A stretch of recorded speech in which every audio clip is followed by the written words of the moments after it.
हे बघा, आता हे मार्कलिस्ट हेडिंगला आपण इथं मार्कलिस्ट टाईप करू. मर्ज अँड सेंटर हे पण करू ना, होतं ते मर्ज अँड सेंटर. टोटलचा formula is equal sum use करायचा ब्रॅकेट. सिलेक्शन हां ते असं बरोबर घ्यावं लागतं. टोटलसाठी इज इक्वल सम लिहायचं, पर्सेंटेजसाठी इज इक्वल ॲव्हरेज लिहायचं, ॲव्हरेज ब्रॅकेट. बरोबर नाही, टोटल घ्यायचं नाही इतर एकमध्ये, फक्त विषयांचं. ॲव्हरेजने काय होतं, पर्सेंटेज येतं, ऑटोफिल. बरोबर. मॅक्झिमम, मिनिमम आणि काउंट. आता यातली सर्वात मोठी संख्या पाहिजे तर इज इक्वल मॅक्स फॉर्म्युला आहे, मोठी संख्या bracket selection enter is equal max. काय होणार आहे, सर्वात मोठी संख्या तुम्हाला इथं.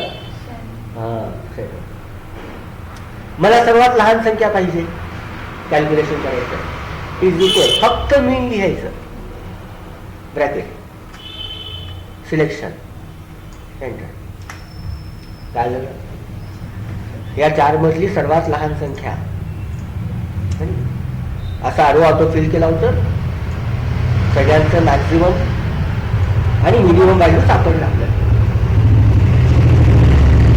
काउंट, सेल काउंट करणे, किती स्टुडंट आहे काउंट करायचं आहे, तर काउंटला इज इक्वल काउंटच लिहायचं, ब्रॅकेट सिलेक्शन एंटर. काउंट काय करतं, सेल काउंट करतं.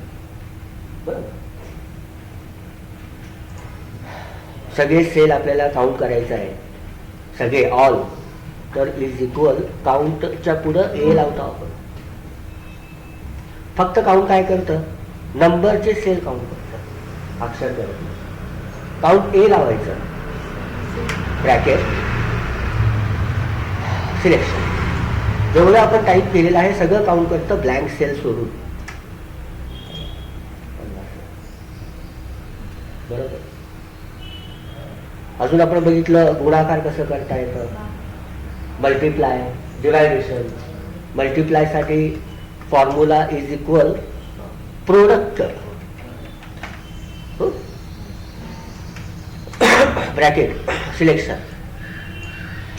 इज इक्वल प्रोडक्टने काय होतं, मल्टिप्लाय होतं, इज इक्वल प्रोडक्ट. जसं टोटलला सम तसं मल्टिप्लायला किंवा स्टार ऑफ लावायचं. 2 संख्यामध्ये गुणाकार करायचा आहे तर इज इक्वल 25 कितीवर आहे, F12 स्टार मध्ये लावायचं आपण इथं, आणि F13 स्टार करून पण तुम्ही मल्टिप्लाय गुणाकार करू शकता. आणि डिवायडेशन साठी 100ला डिवाइड करायचं 10ने. डिवायडेशनला काय करायचं, इज इक्वल स्लॅश यूज करायचं, डिवाइड. आलं लक्षात.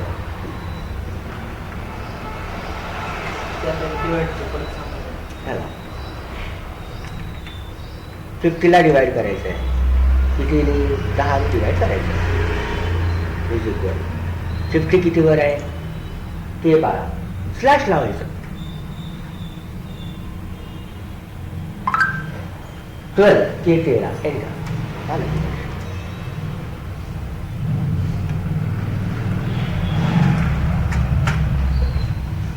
रिझल्ट काढायचा आहे, पास का नापास. रिझल्टसाठी फॉर्म्युला आहे इज इक्वल इफ, हा फॉर्म्युला वापरायचा, condition formula is equal if into bracket. पहिलं विषय हिंदी C3 वर आहे, C3 घ्यायचं, लेस दॅन पेक्षा कमी 35 कॉमा, डबल इन्व्हर्टेड कॉमा मध्ये रिमार्क लावायचं, फेल, डबल इन्व्हर्टेड कॉमा पूर्ण करायचं. म्हणजे याच्याने काय होणार आहे, आपण त्याला सांगितलं C3 मधली संख्या जर 35 पेक्षा कमी असेल तर Aचं रिझल्ट फेल यायला पाहिजे. हे फॉर्म्युला अजून 3 वेळा रिपीट करावं लागतं. एक एक एक परत कॉमा की ब्रॅकेट. नेक्स्ट सब्जेक्ट D3 वर आहे. D3 घेतलं पेक्षा कमी 35 comma inverted comma fail inverted complete. परत कॉमा परत एकदा if into bracket. Next subject Marathi E3 same सगळं लेस दॅन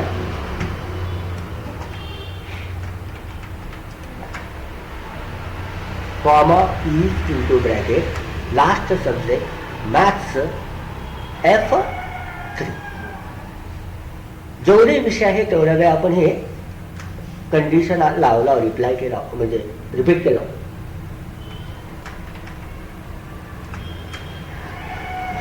आता आपण एक रिमार्क सेट केला फेलचं. 35 पेक्षा कमी असेल तर फेल, 35 पेक्षा जास्त असेल तर पास यायला पाहिजे. त्यासाठी परत सगळं हे करत बसायचं नाही. शेवटी कॉमा लावून इन्व्हर्टेड कॉमा पास लिहायचं. कारण फॉर्म्युलाच कंडिशनचा आहे ना जर तरचं. जर 35 पेक्षा कमी मिळालं तर ते फेल करणार आहे. 35 पेक्षा कमी त्याला कुठेही नाही सापडलं तर ते पासला जाणार. जेवढे ब्रॅकेट तुम्ही आत यूज केला तेवढे ब्रॅकेट बाहेर यूज करायचं. 4 ब्रॅकेट एंटर. काय आलं रिझल्ट? कारण ए ला कुठेही 35 पेक्षा कमी मार्क नाही. ऑटोफिल. हे दोघं फेल आहे. इथं 25 आणि इथं बरं 35 ला पास. 34 पण फेलच दाखवतो बघा.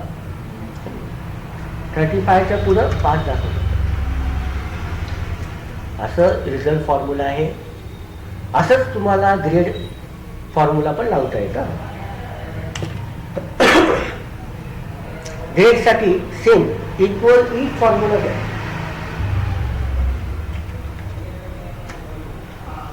ग्रेड आपण कशावरनं काढतो? पर्सेंटेज. हा ज्याचं टक्केवारी 75 पेक्षा जास्त आहे ए ग्रेड, 60 ते 75 बी ग्रेड. हो ना. असं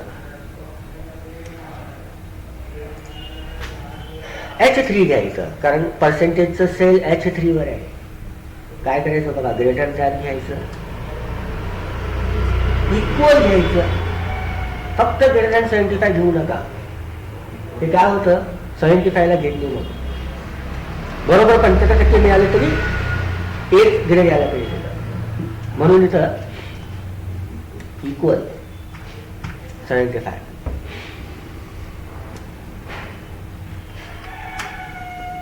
डबल इन्व्हर्टेड कॉमा मध्ये ए ग्रेड लावला. म्हणजे आता त्याला आपण सांगितलं आहोत जर पर्सेंटेज एचे पर्सेंटेज 75 त्यापेक्षा जास्त तर ए ग्रेड मिळायला पाहिजे. असं रिपीट करत जावं. परत कॉमा इफ ब्रॅकेट परत H3 घेतलं आपण. आता आपण ठरवणार आहे 60 पेक्षा जास्त बी ग्रेड.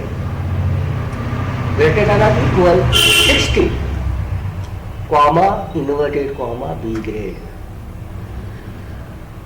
परत comma if bracket H3 greater than equal 45 comma inverted comma C grade. 3 grade ठरवलं आपण. आलं लक्षात? ब्रॅकेट बी आलं कारण 60 पेक्षा पुढे आहे. हे पण बीच येणार आहे. हे दोन्ही सी येणार आहे.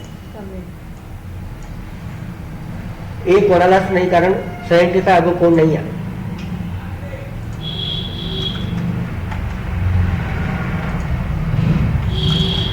काय आलं? बरोबर. आणि रिमार्क. रिमार्क म्हणजे काय? Good very good. कुठला विद्यार्थी फक्त गुड आहे आणि कुठला विद्यार्थी व्हेरी गुड आहे आपण टोटल वरनं ठरवू.